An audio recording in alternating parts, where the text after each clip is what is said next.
Ko hui no ki te maunga, mai I tēnei, upoko tapu ka titiro iho au ki te moana o hoki anga, e rere ana, e rere ana.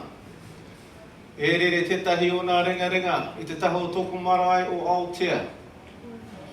He tū mai reira te whare tūpuna o te kaiwaha. He taunga mo te hapu ana te whararā, he iwi o nā whihi. Ko etahi atu aku whanaunga, kei te rarawa, Jau Pauri, Ngāti Kuri anō hoki. Reira koutou mā, he tūwainau he mokapono rāheri Richard Tucker Kurbel. Mihi nui kia koutou I te whānau ko hui mai nei. E hihi ai, he whakaaro Kerr pana ki tēnei te mātauranga. Reira koutou mā, he koe mā, he koro mā, e paua mā, e taua mā, tātou katoa te whānau a tēnā tātou. Ko te reo te ka hiki o te manawa tapu I te ora I te mate. Words have the power to uplift, to add life or to destroy. And surely some of the greatest words that we hear are, you are worthy. We acknowledge you, we see you. Ki te ana mātui tō kanohi, we see you and we acknowledge your mahi. I think APL, or the Assessment of Prior Learning, is one way in which we empower whānau with their mahi, with their work. This time last year, we were planning a trip to the Gold Coast with our kids. It's the first time we'd been on a family holiday, if you like, overseas. And as you know, you get out the brochures, you check online for the best deals, and away you go. The theme parks for the kids, which ones will we choose in the package, find your apartment, and away you go. But the planning of the trip, the brochures, the websites, talking with the travel agent is nothing compared to the experience of the sand in your toes, 22 degrees in July. It's quite different with the fire going our house in St. Clair and Dunedin, planning the trip. Now, why do I talk about this story? About our experience of the Gold Coast and SeaWorld, among other things, is because the experience of learning, the work that you do, is equal and often greater experience of learning than just having a theoretical understanding of something. It is multidimensional. I was going to say it's the difference between 2D and 3D, but it's not. The experience and your work life is multidimensional, so your learning is richer and deeper. The assessment of prior learning focuses on your knowledge, skills and experience. And we're able to unpack that and repackage it next to an NZQA approved graduate profile in the third year of what a university student would know in general terms of knowledge.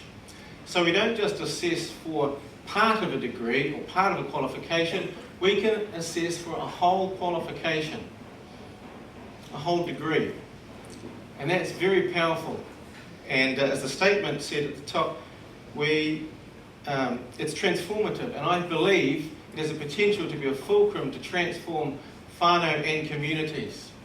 In fact, just a little plug, some of our graduates and the Bachelor of Applied Management and Event Management and Project Management help project manage this hui that you're enjoying. We acknowledge your work on the marae, for the marae, as part of the marae. We can acknowledge your work in sports clubs, managing, coaching, administration, secretarial work, your voluntary work, whether it's been on a church or in an educational establishment, primary school, high school, it doesn't really matter. If you're on a board or you're involved in your community, you are learning all the time. And that knowledge has value, and we're able to value that and put a value on it and say, yep, we can add that all up, repackage it into a degree, a whole qualification. So it is very, very powerful. Now, what are some of the advantages? Here we go. What are some of the advantages of this qualification? Well, you don't have to do it in a classroom. So you can work your butt muscles out somewhere else. It can take up to 10 months, so that's less than 3 years. I'm talking about adult education. Okay? So you don't have to go back to university for 3 years full-time or up to 6 years part-time. You don't have to leave your job, and that's a significant advantage for most adults. You can have whānau tautoko at your assessment, and that's quite different than most final exams or exams that you might sit in any other area. So there are many advantages. I want to talk a little bit about some of our graduands, so those who have graduated. Not just the beautiful 14, we've got another one, Deb, I've just noticed here, who's also a graduate of our program. So your blood, sweat and tears, community and voluntary contribution counts. Amorangi Boys of Rotorua, I don't know if you remember them, but I'm going to speak about one of our graduands who was part of this crew back in 1960 when they recorded this record. So one of the first graduates I'm going to talk about, and this is a quote from a letter that she wrote to us after gaining her qualification. Rutu is her name. Now, Rutu would be in her mid-50s. She is the manager and oversees the organisation called Ngā Kākano in Te Puke in Tauranga. She inherited that role from her mother. Her mother set up this organisation, which is a social service which has GPs, pharmacists, psychologists, counsellors, administration staff, social workers. I think there are 30 staff members that work for their organisation. Her mother saw that things were changing in their town and in their rohe. They saw the need for social service and to support young people and to guide them back on the right path. So they set up this organisation, and Rutu now runs it and has run it for a number of years. You may feel yourself that this resonates with you. I'm going to tell a little story about Rutu, and I hope she doesn't mind. I know she's not here, so she won't mind at the moment. But when we assessed her, we had to set up the assessment at Auckland Airport because there were 5 of them coming up. So she came up to that, but what we didn't know is her husband came with her. And why that's a surprise is because he had to physically get her in the van up to the assessment because she just doubted herself so much. And I believe that that is one of the barriers which adults, in particular Māori adults, may face going to education. Now this whole process, another fantastic thing is that it's facilitated, you're supported. And you can learn as a rōpū, as a whānau group. And the 14 that we had worked, that have graduated from Kaitahu worked in that way. So that's another advantage. But anyway, she graduated. She graduated with a Bachelor of Applied Management in Social Services and Counselling. She, just very quickly, she went to the US because one of the ways that they had to keep their contract was to gain a qualification. So she had 5 people gain qualifications in her staff at that time. But they needed a counselling qualification, and one of the ones that was recommended for the work they did was in the States. So her and a couple of others went to the States, did the program, and were assessed by the founders of the model which they had learnt in the States, and they graduated with that. So with that experience, it just enhanced their practice.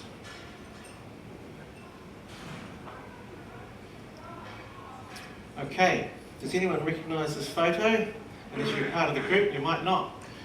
Well, these handsome young men, and this is George, not connected anyway, this is George here. George Pearson. He's another one of our graduates, 72 years old when he graduated. Bachelor of Applied Management and graduate diploma in tertiary learning education. This group that he's with is the Thermalaires, 1963, and the record you saw just before was another one of their recordings. Now, what was George's history and what was his experience that enabled him to be assessed for these degrees? Well, let me just very quickly, because he has a container with filing you wouldn't believe. 26 years in the army will do that to you.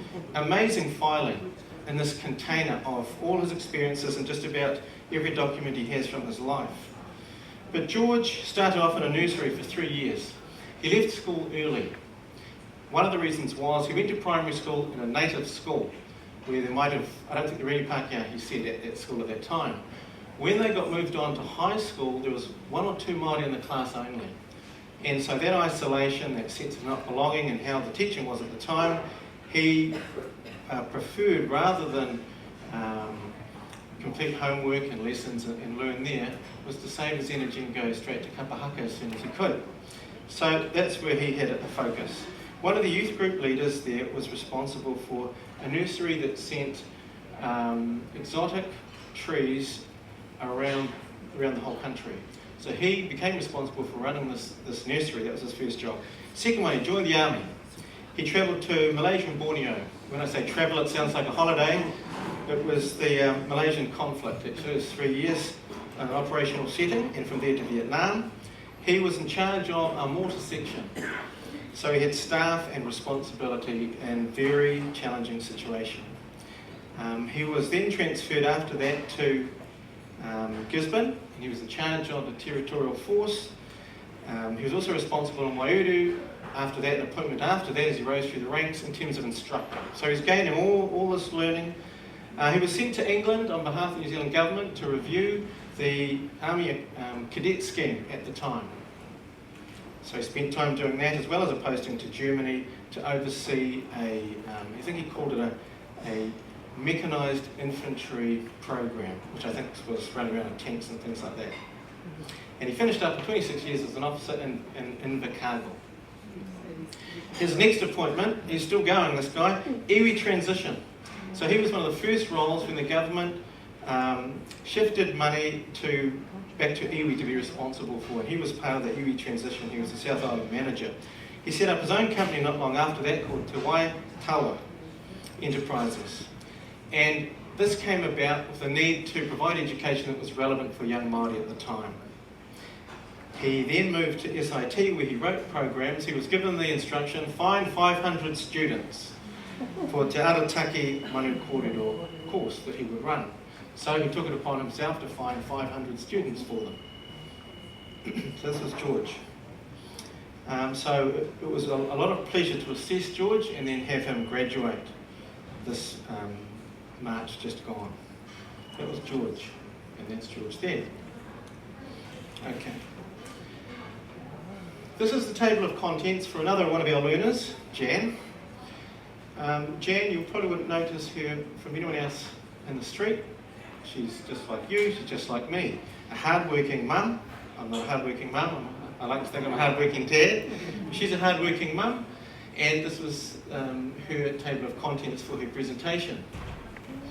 One of the most powerful aspects of assessment of trial learning and the way that we do it at Otago Polytechnic is we have people reflect on their early life influences. For some people that's up to 16, other people extend it to 24. And I like to summarise it in terms of people, places and events. Now if you think of from your early life influences, just one person, how they influenced you, what was it? What was it, something they said? Was it the way they did what they did?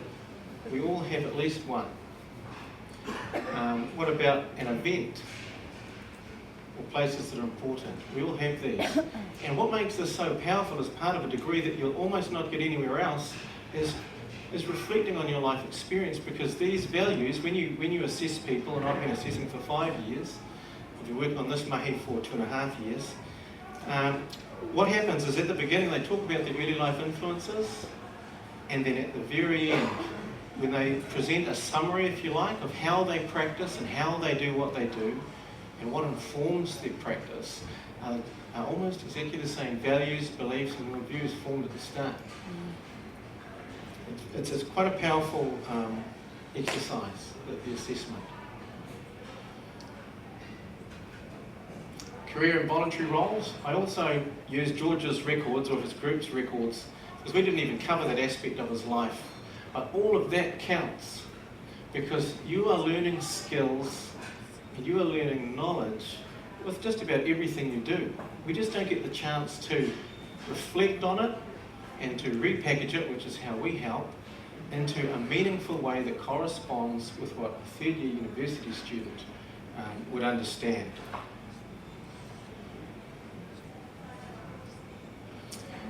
I'm not going to talk you all the way through this, except that Invercargill Skills Network Review Board of Trustees Chairperson. At Invercargill, at this time, the government was collapsing schools, so they had to get from 28 schools to 12 schools in Invercargill, primary schools. And Jan was made the chair of a new school where they collapsed 3 into 1. And they had to hire new staff, and they were responsible for hiring a new principal, which they had to let go after a year for different reasons.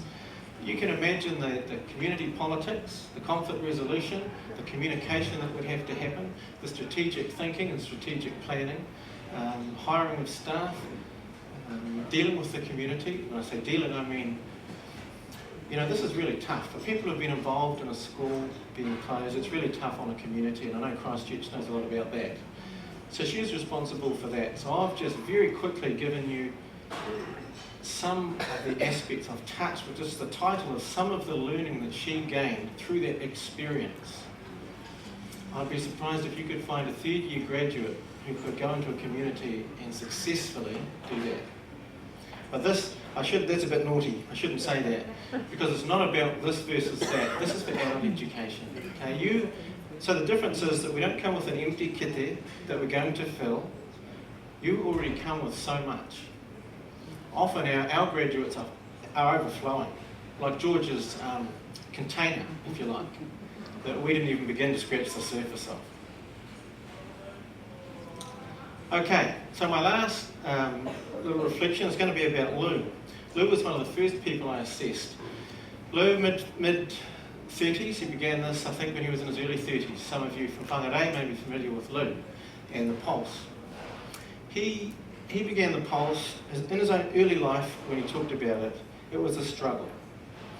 And his two brothers ended up on the other side of the struggle, and he said he was fortunate enough to have enough mentors and people who cared to give him a chance. And that chance saw him develop some self-esteem and some skills, and he saw in Whangarei that there were other young people like him, so he did something about it. So what did he do, and what is the Pulse? Firstly, there was a school that became vacant. So he raised the funds to take over the school. From there, rather than having whānau go to the IRD, go to social services, go to the police, go to all these different organisations, he brought them all to the one place so that whānau could go to one place and do whatever they needed to do, as well as social services, youth groups. The recent addition, I think, could be 3 or 4 years ago that it began, was a school just for young mums and a house that they could stay in while they're learning. So that's what he's done. Bachelor of Applied Management, contracting with government, and keeping the finances going. I think he's stepped back since, but you can see that it's your experience, his experience, it counts. And we can make it count in the real world with a degree. Okay, so I'm very quickly going to look at some of the gaps that I believe that we are filling. And I was having a talk with someone who'd heard a presenter earlier, I think from yesterday, talk about increasing Māori medical students completing a degree from 50 to 80%, and that's fantastic. But we know, at least Statistics New Zealand tells us, that earnings increase with the level of qualification completed. So that's great, and we can help with that. Employment rates increase with the level of qualification gained. So that's great too. Now, degree completion for 25 to 39-year-old Māori has decreased by 5.9%. This was 2012. And 40 years plus, it's a little bit better, minus 2.5%. So basically the completion rates are dropping for adults, and adult Māori in particular. Female completion rates, Māori female completion rates across universities, 60%. And for Māori completion of degrees, Māori males, 52%. Māori females in business quals are going down 12%. That's to between 2002 and 2011. And the projection or forecast to 2021, a decrease by 11% from 40 to 49-year-olds doing tertiary study. So we can make a difference, and we are making a difference by providing a way for adults and adult Māoris in particular to gain a qualification. And it is a no-brainer, I'm telling you. Right.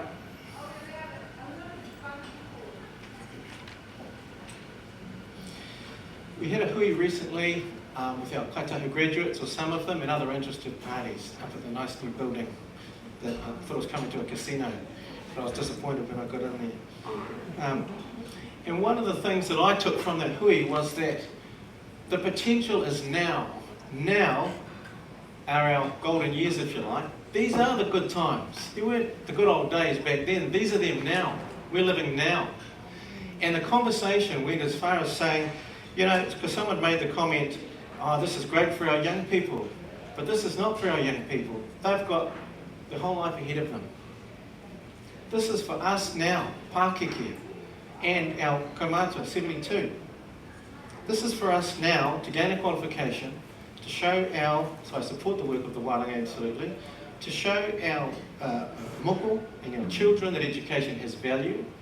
It will give you an opportunity, it gives more opportunities. Many of our graduates gain employment outside of where they were if that's what they wanted, or a promotion. But the potential is now. To influence this generation now is what's possible.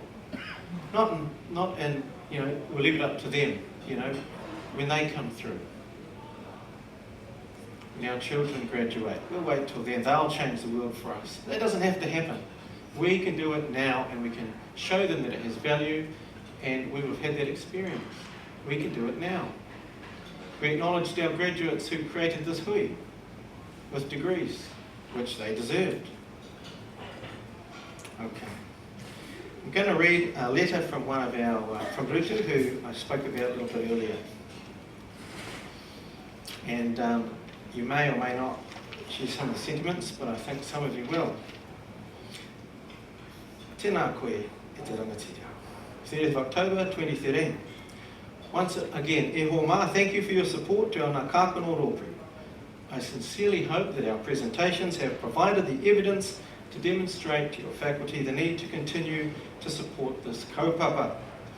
Also, I wish to acknowledge both yourself and Justine's work, particularly in making tertiary education more accessible to Māori. From our experience, Richard, Māori kaupapa can be very taumaha and oha, and it does feel at times that one has to constantly justify being Māori. You gave us a chance at achieving a tertiary education and qualification that none of our rōpū thought was even remotely possible. For myself, I had always thought quietly that I didn't really have what was necessary to achieve a tertiary qualification. I wanted to, but just thought, no, not intelligent enough. No, not for me. I really lacked self-confidence, too full of self-doubt. I wish I could adequately express my sincere thanks to both of you. Thank you for the opportunity and your kaupapa that will in the end benefit my people and our community. So as I say, that's from a woman in her mid-50s who runs an organisation of 30 people in 2 towns and has done for many, many years.